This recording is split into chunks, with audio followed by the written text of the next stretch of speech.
Hey everybody, welcome to Breakfast All Day. Christy, Alonso, one of the most acclaimed anime directors working right now, has a new movie out, and it's opening fairly widely on Friday, right? Is it? I think. I don't know. Maybe it's not. It's called Weathering with You from Yes. Makoto Shinkai, who also did Your Name, Uh-huh. which I believe is still like far and away the highest grossing film in Japan ever. It's a that sounds giant right, hit. yeah. It was our LA Film Critics winner for Best Animated Feature a couple of years back. So this is a movie about a teenager who runs away to Tokyo from some smaller island, and he's kind of scavenging and living on the streets a little bit, and runs into this young woman who is magical, who can change the weather. She can bring the sun out. sunshine. Yeah. And it's been just torrentially raining for days and days and days in Japan, in Tokyo specifically. And she had this experience where she crossed through a portal and she prayed. She was praying At a shrine. for a different reason. And all of a sudden the sun came out and she realized, oh, this is a thing I can do. And so she befriends him. She kind of takes him in. She has a younger brother. And the three of them all kind of hang out and find ways for her to use this for the greater good. It's actually very clever the way they market and use her abilities for different situations. And it's an exquisitely beautiful film. Yeah. And so much of what is so lovely about it is the way that they capture like translucence, right? So because a lot of it is through raindrops or through like clear umbrellas, and there's a big scene toward the beginning. A giant wave comes and pummels the ship that this teenage boy is on, and it's terrifying. But the way that they animate something that is inherently clear and or gray, and yet not make it seem sludgy and bland, it's quite gorgeous. And then the sun comes out, which is a beautiful contrast as well. She's kind of a manic pixie dream girl, I would say, in that she's kind of quirky and she like makes him a meal, and she's literally sunny about things all the time. Yeah. She literally brings the sunshine she's a sunshine out girl, yeah. on these cloudy days. And of course, this being anime, she makes a meal that you're like, oh my god, I want eggs with potato chips in them right now. Right, like the egg just like is supple and it shimmers on top of this bowl of potato chips.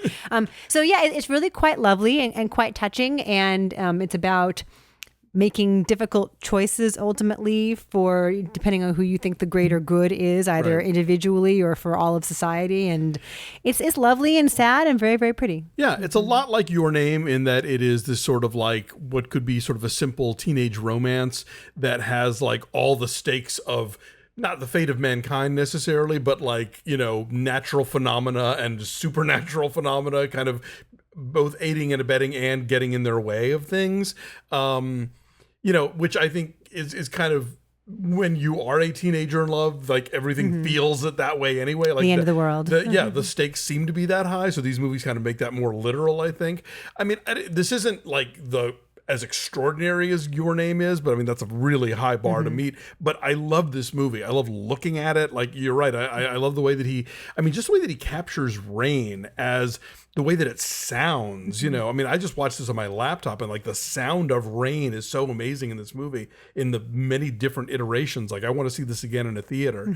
But you know, the visual stuff that he captures, the way that the characters sort of like their passion, especially like the lead guy, you know, both in trying to sort of like survive on the streets of Tokyo, but then also like when he meets her and trying to like reconnect with her.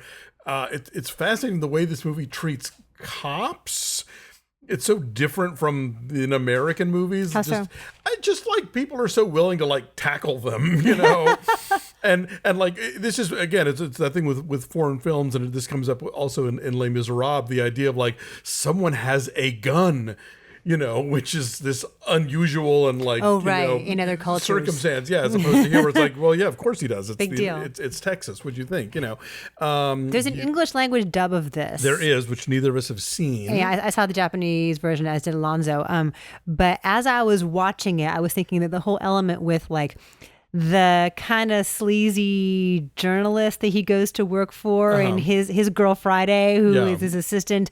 Like that all felt to me like, oh, this is very easily going to be remade as like probably an American live action movie. I could easily imagine that, because that element of is so like, it's a very traditional kind of like film, that's like a film noir, kind of like hard boiled, like people who they've lived a rough life, but there's something kind of endearing about them still underneath. So there are elements to it that I felt like I can very easily imagine this being translated into not just English, but like an American live action Somebody's comedy. been threatening to remake Your Name, like J.J. Abrams or something, I think. But we'll see what happens with that. But anyway, yeah, Weathering with You, it's gorgeous. G-Kids is releasing it, and look for it, near you. I know they did some Fathom events with it, but now it's getting like an actual theatrical. Yeah. So yeah, hopefully you can see it, because it's really stunning. It's quite lovely, and it goes to a lot of unexpected places. Yeah, it is one of those movies that you think it's over and then it's not, but not in a like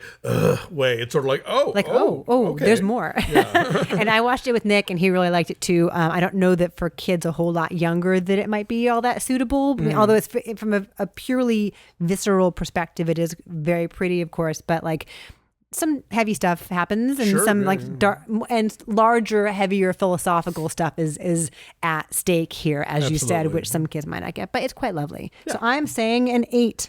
I said 8.7. Our number is 8.4. Is at 96% on the tomato meter. Yeah, so check it out. And thank you for watching. Like this video, subscribe to our channel here on YouTube, and follow us on social media at BeFastAllDay on Twitter, Instagram, and Facebook. And go check out our Patreon page at patreon.com/BeFastAllDay. That's where we talk about trailers and movie news and our TV recaps. We're kicking off our discussion of HBO's The Outsider this week, and that's going to be I think a show that's going to have a lot of interesting stuff to cover, so you'll want to be there for that. Anyway, thanks for watching. We'll catch you guys next time. Bye.